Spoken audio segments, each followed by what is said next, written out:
Hello dear viewers and welcome back again right here at Good Morning Kuwait. Now, she is a rowing coach, spend a lot of time convincing young people to wake up early, suffer a little, and then thank her for it later. Worked with junior athletes, helping them build not just strong bodies, but strong minds. Her path into coaching wasn't perfectly planned, like most good racers, but it had waves and surprises, and that's what shaped her style.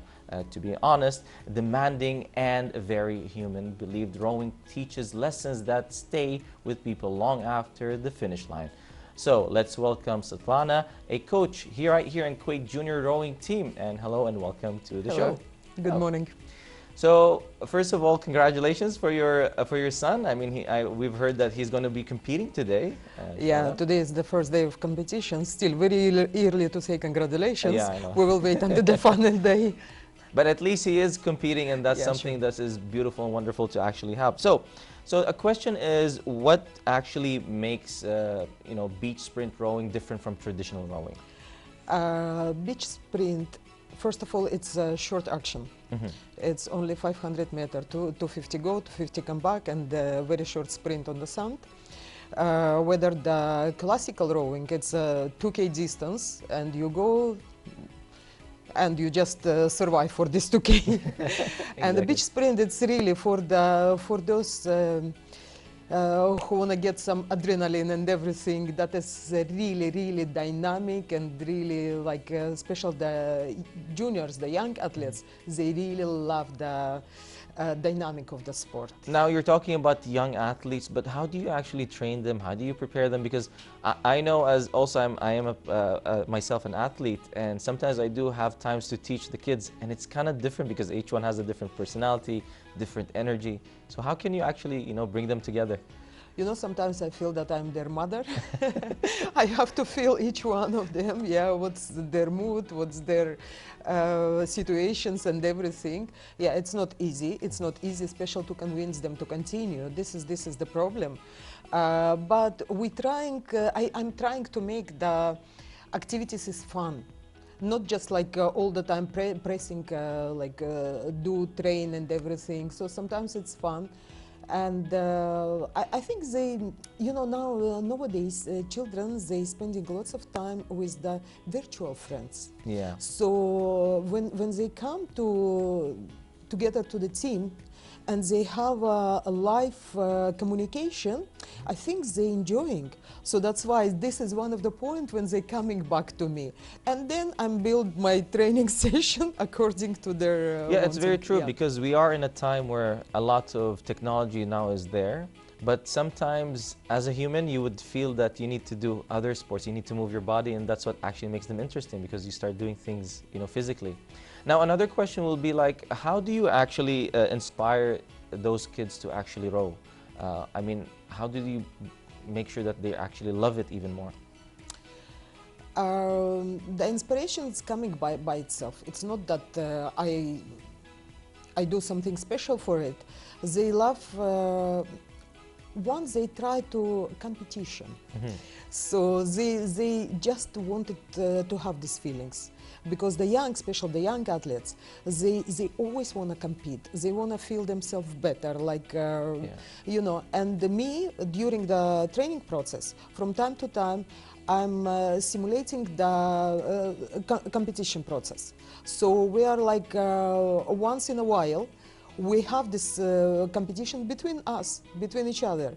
So they really love it. They see them progress, and the feeling of competition. I think this is the main point. So now that we're talking about the feeling of competition, but how can you actually prepare them for that next high-level competition? I mean, The preparation, what are the steps that you do? yes, the preparation, it takes time, and it's not just physically, it's mentally. Mentally, they have to focus, and it's everyday hard work. They come sometimes, like we do twice a day the training.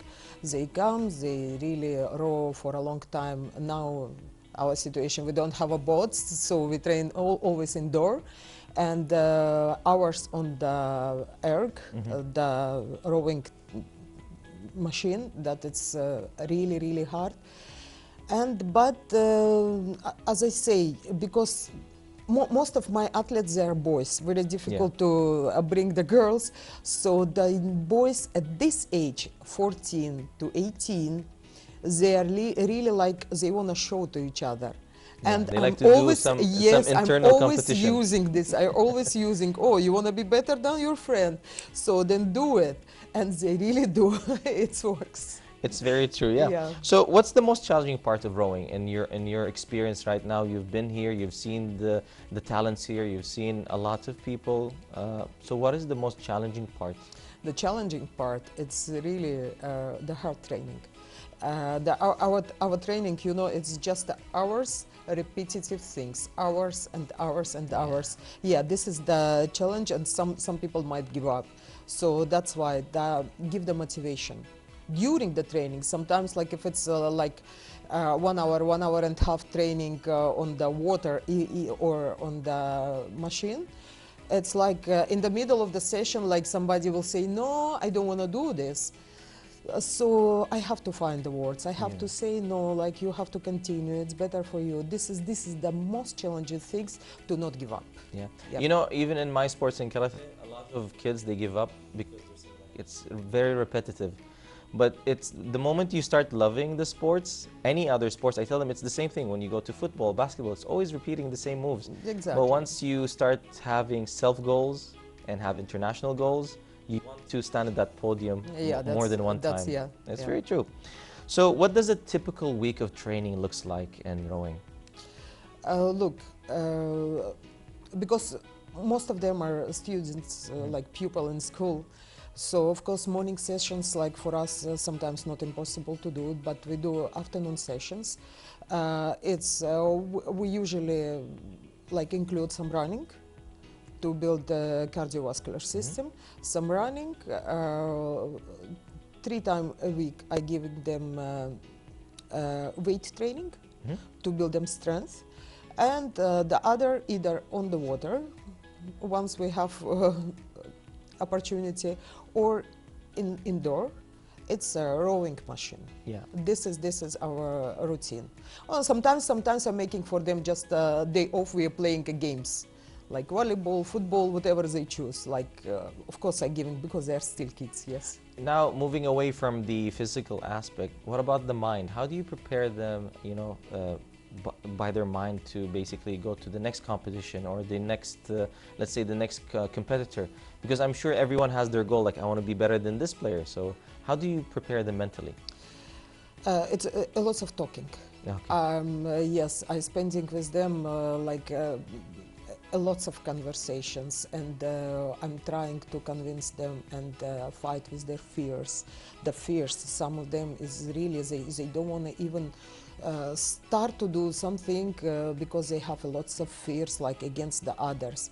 So it's a lot, and they're kids, and still they're listening. And yeah, by I giving them some examples, I giving them, because we have also seniors team, and they are good examples for them. Yeah. Yeah, so I show them that each one of them have also fears, not just only you. Like I'm trying. It's just a talking. Yes, it's you know. And with communication with the parents, sometimes parents also they're helping. Yes. So up until now, what do you think about your students here in Kuwait? I mean, with their competitions, with their persistency and training, what can you talk about them? I mean, you could also talk to the camera if you want to say something to them. Look, I love I love kids. I love kids, and I discovered that not long time ago that it's really I will enjoy to work with them. Of course, like they all have, same as the adults, have a different personality, different family situations and school situations, and so on. But the kids are always kids. They're wonderful, really wonderful. And when they reply to you, when you see how they're happy, you feel that, oh, it's a part of me there, you know. But of course, rowing, it's like a test. You know, some kids will come and I'm just watching, oh, how long he will stay with us or she will stay with us. and I will like approximate, oh, this guy maybe 2 weeks and he cannot continue, okay? But still, I will try. No, the kids, you know, and some of them really, they are tired of the house routine. So they coming like for the changes. It's, yeah, I love my kids. Okay. All right. Thank you so much, Coach Svetlana, and we hope to see you soon again. It's such an amazing, actually, sports. I should actually, you know, visit you one day and let's see. Visit and try, yes. Yes, why not? We'll try a little bit. Yeah, it's never too late to start rowing. Very true. Thank you so much, and we hope Thank to you. see you soon again. Now, thank you so much to our coach right here, Coach Svetlana, for she's actually a Kuwait junior rowing team right here in Kuwait. So we want to thank her to be here. And how about we go take a short break, and we'll be right back right after this.